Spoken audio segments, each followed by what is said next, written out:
How do I know that it's time to divorce? Hi, I'm Bill Farias, founder of Farias Family Law. This is a question that came up a couple of weeks ago. I met with a gentleman who is not sure whether he wants to move forward with a divorce. And so this isn't uncommon. There are many people who are just gathering information in case it goes south and they actually have to divorce. But it was unusual for me to get this question because people just don't usually ask that, right? They'll gather the information and then they'll give it some thought. But he got me thinking about what the factors are in determining when a relationship is truly over and beyond repair.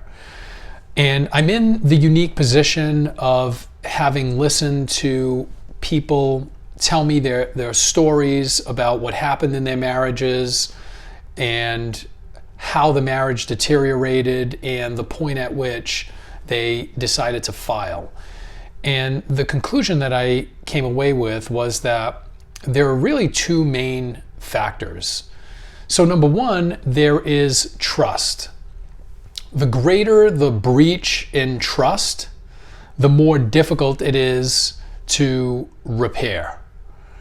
And that sounds obvious, but it's something that is a critical factor and something that is difficult to sort of quantify. Like, what is a big breach of trust versus something that's minor?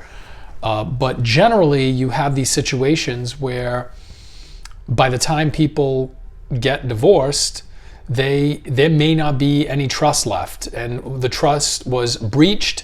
That was never addressed. That was never fixed. That was never processed. And so it festers and lingers, and it ultimately leads to the decline of the marriage. And so trust is a huge factor. The other factor that's significant is effort. So you have some relationships where there was this huge breach of trust, but both parties committed to fixing it, to building the trust back up, to fixing their relationship, and it works. There are other situations where the breach of trust was relatively minor, but there is absolutely no effort or interest in working on the marriage, and those marriages are also difficult to save.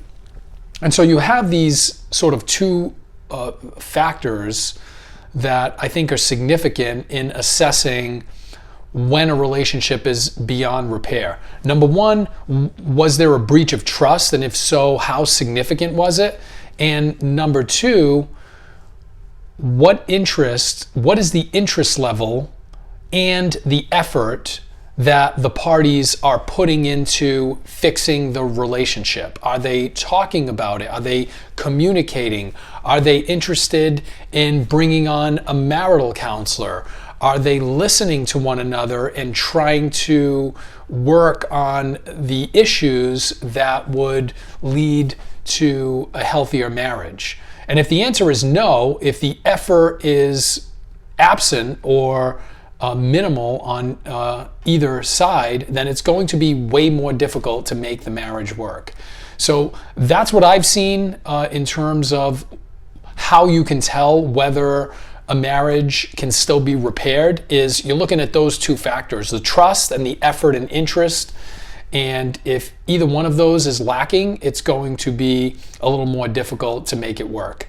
If you have any other questions, you can call us at 508-675-0464. You can email us at info@fariasfamilylaw.com. If you found this video helpful, you can subscribe to our channel and share it with anyone you think might benefit from it. And you can also find us on Facebook and Instagram at Farias Family Law. Thank you. Have a good day.